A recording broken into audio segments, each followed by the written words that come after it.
Hi everyone, I am Divyansh Singh Arya from college Duniya. आज हमारे साथ हैं doctor Gauri Tripathi ma'am, associate professor at of Hindi department at Guru Ghasidas university. Welcome to the interview ma'am. नमस्कार। Ma'am, it would be very great अगर आप अपने आप को थोड़ा इंट्रोड्यूस कर सकें। जी बिल्कुल। मेरा छोटा सा परिचय आपने दिया है कि मैं अध्यापक हूँ और मैं इसके पहले लगभग 8-10 साल पहले मैं एक दूसरे संस्थान में काम करती थी। उसका नाम था डॉक्टर शकुंतला मिश्रा राष्ट्रीय पुनर्वास विश्वविद्यालय। तो वहाँ के बाद मैं फिर अभी लगभग मुझे 3 साल होने को है, मैं गुरु घासीदास में एज एसोसिएट मैंने ज्वाइन किया है। ये परिचय है। और मैं साहित्य पढ़ाती हूँ, संगीत और घूमने फिरने में, आत्मकथा पढ़ने में काफी रुचि है मेरी। मैम, मेरा फर्स्ट क्वेश्चन, आपने अपने प्रोफेशनल करियर में एजुकेशन सेक्टर की पोजीशंस पे वर्क किया है। क्या आपको एजुकेशन सेक्टर से कनेक्टेड रखता है और आपका ओवरऑल एक्सपीरियंस इस इंस्टीट्यूट के साथ कैसा है? बहुत अच्छा सवाल पूछा आपने। मेरे लिए बहुत बेहतर होगा इसका जवाब दे पाना, क्योंकि मैं 2 इंस्टीट्यूट में काम कर चुकी हूँ। तो पहले का अनुभव भी साथ में जोड़ना चाहूंगी कि पहले मैं जिस संस्थान में काम करती थी, जिस विश्वविद्यालय में, वहाँ के जो विद्यार्थी थे वो 50% दिव्यांग विद्यार्थी होते थे और उनकी छुट्टी हुई थी कि वे साधारण विद्यार्थियों के साथ अपनी शिक्षा ग्रहण करते थे। तो इसलिए हाथ से ब्रेल सीखना पड़ा था, हमें थोड़ा बहुत साइन लैंग्वेजेस सीखने पड़ते थे, जो साहित्य का अध्यापक होने के नाते कभी थोड़ा टफ लगता था। तो मैं ये नहीं कह सकती कि मुझे उससे निजात मिली यहाँ आकर के। मुझे लगता है कि मैंने खुद को एनहेंस किया, थोड़ा ब्रेल में, थोड़ा साइन लैंग्वेजेस में, और जान पाई कि सामान्य छात्रों से अधिक जो हमारे दिव्यांग स्टूडेंट होते हैं उनकी क्या क्या समस्याएं होती हैं, क्या क्या चैलेंजेस होते हैं। और यहाँ के अनुभव के तौर पर मैं कहूंगी कि ये जो गुरु घासीदास विश्वविद्यालय है, प्राकृतिक तौर पर बहुत ज्यादा प्राकृतिक संविधा से भरपूर है। मुझे लगता है विद्यार्थियों को इस कैंपस में खास आजादी का अनुभव होता है और किसी भी किस्म की आजादी हो, मुझे लगता है पढ़ने लिखने समझने में हमारी बहुत मदद करती है। मेरा ऐसा अनुभव रहा है। जी ma'am, being the associate professor of Hindi department at Guru Ghasidas university, आपके स्टूडेंट्स के प्रति क्या रोल्स एंड रिस्पॉन्सिबिलिटीज हैं?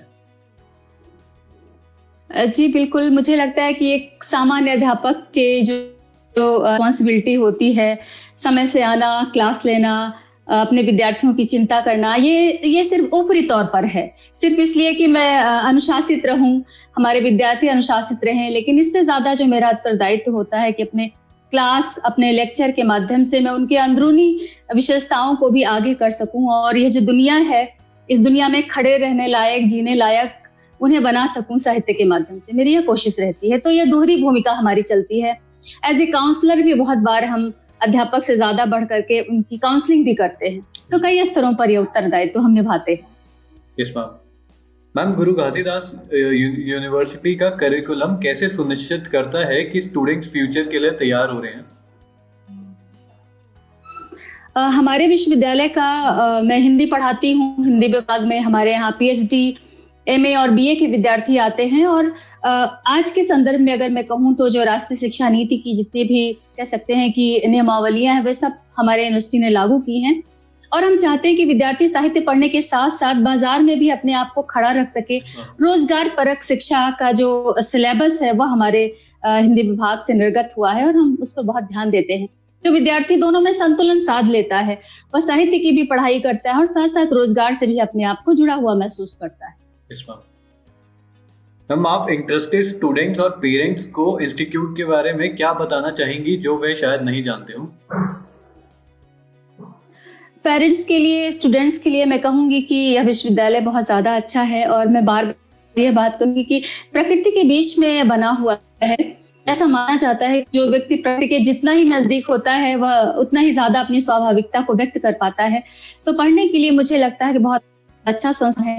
खासतौर पर साहित्य विद्यार्थी या कह सकते हैं अध्यापक हूँ, तो साहित्य पढ़ने के लिए इंस्टीट्यूट या विभाग बहुत ही ज्यादा अच्छा है। फिर मैं बात अपनी दोहराऊंगी कि शिक्षा के साथ साथ बाजार से, मीडिया से, रोजगार से जुड़ने की जो प्रेरक चीजें हैं वो इस विभाग में अवश्य कह सकते हैं अनिवार्य तौर पर दी जाती है। यस मैम, आप गुरु घासीदास यूनिवर्सिटी की सबसे बड़ी स्ट्रेंथ के रूप में क्या देखती हैं? मुझे लगता है साहित्य का अध्यापक होने के नाते कि यह जो विश्वविद्यालय है वह छत्तीसगढ़ में बना हुआ है, जो कि आदिवासी बेल्ट लाता है। जी। तो कहते हैं कि जो उसका लोकल कलर है, जो इसकी स्थानीयता है, वही इसकी बहुत बड़ी शक्ति है। जैसे आदिवासी कल्चर, आदिवासी साहित्य, यह जो हो रही बोलियां हैं, मुझे लगता है उनका संरक्षण करने का काम अगर हम करें या हमारे विद्यार्थी करें, मुझे लगता है बहुत बड़ा अवसर है जो इसी बेल्ट को खास हासिल है। वो शायद किसी खास शहर वर्ग को नहीं हासिल होगा, क्योंकि यहाँ का जो रीजनल लैंग्वेजेस है वो इसकी शक्ति के रूप भर सकता है। जैसे मैं नाम लूं अगर, तो तीजन बाई का नाम ले सकती हूँ कि पांडवानी, जो कि छत्तीसगढ़ का एक लोक गायन की एक परंपरा थी, और उन्होंने उसे विश्व स्तर पर लाके सबके सामने खड़ा कर दिया। तो जो लोक साहित्य है, मुझे लगता है यह ज्यादा महत्वपूर्ण चीज है साहित्य के तौर पर अगर मैं बात कहूँ तो। मैम, आपको हायर एजुकेशन सेक्टर स्पेसिफिकली गुरु घासीदास यूनिवर्सिटी के मुख्य चैलेंजेस क्या लगते हैं?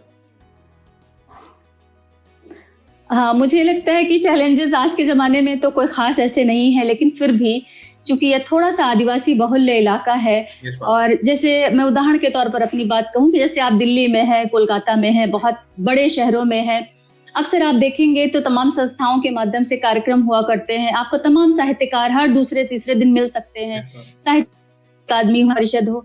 थोड़ा बिलासपुर में, छत्तीसगढ़ में मुझे लगता है इसकी थोड़ा सा अभाव महसूस होता है। ये एक छोटा सा चैलेंजेस है, लेकिन चूंकि अब हम ऑनलाइन दुनिया में बहुत परफेक्ट हो गए हैं, तो मुझे लगता है यह चैलेंजेस अब खत्म है। हम कहीं भी किसी से भी जुड़ जाते हैं, उनका व्याख्यान सुनते हैं, लोकार्पण कराते हैं, तो अब ये चैलेंजेस ना के बराबर है। थोड़ी सुदूरता का, मैं कहूँगी थोड़ी दूरी है मुख्य केंद्रों से, या इसका छोटा सा कह सकते हैं चैलेंजेस। मैम, लास्टली आप करंट यूथ और इंटरेस्टेड स्टूडेंट्स को क्या सजेशंस देना चाहेंगी? स्टूडेंट के लिए सजेशन, अध्यापक बहुत लंबे चौड़े बोलते हैं, लेकिन मेरा छोटा सा यही सजेशन है कि विद्यार्थी पहले तो अपने इंटरेस्ट को पहचान ले कि वह किस क्षेत्र में अपना कैरियर बनाना चाहते हैं। और फिर मैं बार बार ये बात कहना चाहती हूँ कि हमारी जो शिक्षा है वह सिर्फ रोजगार परक ना बन जाए। हालांकि हर व्यक्ति यही कहता है कि आप डिग्री लेते तो कौन सी नौकरी पाएंगे, रोजगार परक शिक्षा हमारी जरूर हो, लेकिन सिर्फ यही तक सीमांकन ना कर लें।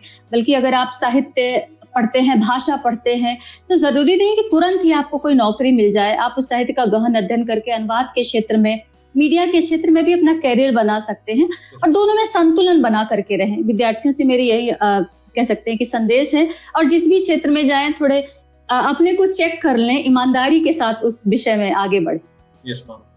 Ma'am, with this we come to an end of this interview. Thank you so much ma'am, आपने अपने विचार हमारे साथ बांटे। Thank you so much for this interview ma'am. धन्यवाद आपको।